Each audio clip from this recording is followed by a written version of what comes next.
Huyo mteja ulimpata pataje kwanza mimi nataka. Cha kwanza tumeenda pale tunataka kufanya mnada pale Oysterbay. Tumefanya taratibu, kila taratibu tumefanya.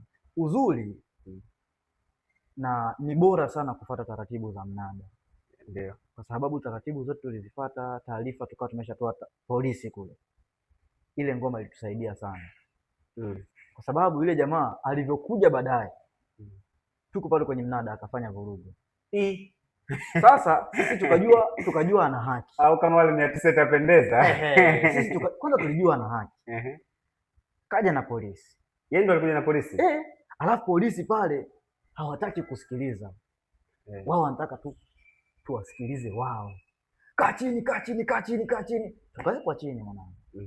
Ilibidi tupelekwe Oysterbay polisi. Faida ya kupata taratibu za kufanya mnada ndio